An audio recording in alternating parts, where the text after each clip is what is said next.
సుమన్ టీవీలో మీ business promotions కోసం ఈ కింది నెంబర్ను సంప్రదించగలరు.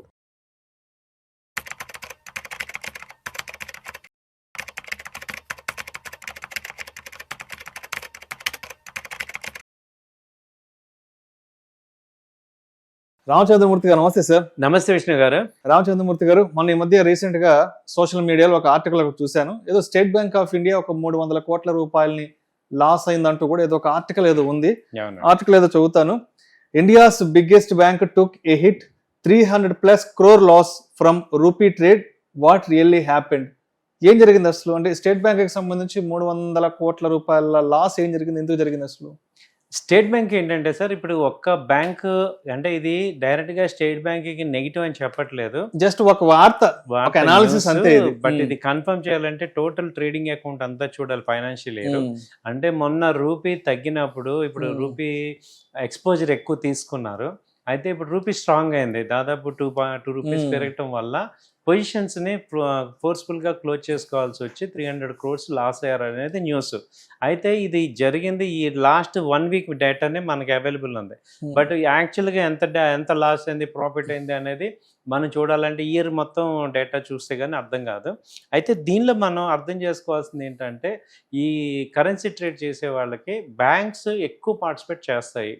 సో బ్యాంక్స్ ఎక్కువ పార్టిసిపేట్ ఎందుకు చేస్తాయంటే, హెడ్జ్ అగెన్స్ట్ డాలర్కి హెడ్జ్ చేసుకోవడానికి, ఫిజికల్గా రావాల్సిన డాలర్స్ హెడ్జ్ చేసుకోవడానికి చేస్తాయి. అంటే జనరల్గా ఈ బ్యాంక్స్ కానీ అలాగే ఐటీ కంపెనీస్ కానీ ఎక్కువ కరెన్సీ ట్రేడింగ్ చేసుకొని హెడ్జ్ చేసుకుంటారు. అంటే మనకి రాబోయేది డాలర్స్లో ఉన్నప్పుడు ఆ డాలర్కి ఫిజికల్గా వచ్చేటప్పుడు ఆ రూపీ వేరియేషన్ అవ్వకుండా ఉండడానికి కరెన్సీలో బై చేస్తారు. అయితే ఇప్పుడు ఈ కరెన్సీ స్ట్రాంగ్ అవటం వల్ల ఇక్కడ మనకి లాస్ బుక్ చేసుకోవాల్సి వస్తుంది. బట్ వేరే ఫిజికల్గా వాళ్ళకి అమౌంట్ నార్మల్గా అక్కడ ప్రాఫిట్ సెటప్ అవుతుంది. సో వాళ్ళు బ్యాంక్స్ డైరెక్ట్గా ఆర్బీఐ రూల్స్ ప్రకారం డైరెక్ట్గా స్పెక్యులేషన్ చేయడానికి లేదు. వాళ్ళకి యువతల ఫిజికల్గా వచ్చే అమౌంట్ ఉంది కాబట్టి ఇటు ఉంటుంది. మనకి న్యూస్ వన్ సైడ్ చూస్తే ఇది ఇక్కడ ఫోర్స్ఫుల్గా ఎగ్జిట్ లాస్ అయ్యారు అనేది మనకి తెలుస్తుంది. దీన్ని బట్టి ఇంకా ఏంటంటే ఆర్బీఐ రూల్స్ కూడా కొంచెం మినిమైజ్ చేశారు, స్ట్రిక్ట్ చేశారు అనేది చెప్తుంది. వీళ్ళు ఏమంటున్నారంటే only total exposure $5 billion per day అని చెప్తున్నారు. సో అంటే దాదాపు రిజర్వ్ బ్యాంక్ ఇప్పుడు ఏం చెప్తుందంటే $100 million పర్ డే వరకే ఎక్స్పోజర్ తీసుకోండి అని చెప్తుంది.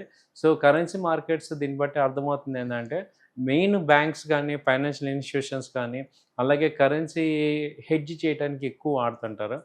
ఈ నార్మల్గా ట్రేడర్స్ అందరూ కూడా, కరెన్సీ ట్రేడర్స్ అందరికీ కూడా చాలా వన్ సైడ్ ఉండటం వల్ల వాళ్ళు చాలా ఎఫెక్ట్ అవుతుంటారు. ఇదేంటంటే ఇటు పక్కన మనకి లాస్ బుక్ చేసినా అటు పక్కన ఫిజికల్గా సెట్ ఆఫ్ అవుతుంది దీనికి. సో బ్యాంక్స్ అంటే మనకి పెద్ద ఎత్తున ఇది తీసుకున్నారు. ఎస్బీఐకి దీన్ని అయితే నెట్ లాస్ అని చెప్పాలి. ఈ ట్రాన్సాక్షన్ మనం చూసుకుంటే ఇది లాస్, బట్ దీనికి కౌంటర్ ట్రాన్సాక్షన్ ఏంటి అనేది బ్యాంక్ నుంచి ఏం క్లారిటీ లేదు మనకి. సో దాన్ని బట్టి మనకి అసలు ఈ కరెన్సీ అనేది ఎక్కువ పెద్ద మార్కెట్, దానిలో ఈ బ్యాంక్స్ చాలా ఎక్కువ పాత్ర పోషిస్తాయి అనేది మనకు అర్థమవుతుంది. ఈ వీడియోలో మాట్లాడిన అంశాలు కేవలం ప్రేక్షకులకు అవగాహన కొరకు, ఇన్ఫర్మేషన్ కొరకు, ఎడ్యుకేషన్ పర్పస్ కొరకు మాత్రమే. ఇప్పుడు ఈ వీడియోలో మాట్లాడిన అంశం కేవలం సోషల్ మీడియాలో వచ్చిన ఒక వార్త మాత్రమే. ఇది కేవలం వార్తా విశ్లేషణ మాత్రమే. ఇది బ్యాంకుకి సంబంధించి అంటే వాళ్ళ ప్రతిష్టను ఏ విధంగా తగ్గించే విధంగానో లేదా మరి వేరే విధంగా మాట్లాడడం ఉద్దేశం అయితే కాదు. కేవలం ఒక వార్తా విశ్లేషణ మాత్రమే. దయచేసి ప్రేక్షకులు గమనించగలరు. Thank you sir. Thank you అండి.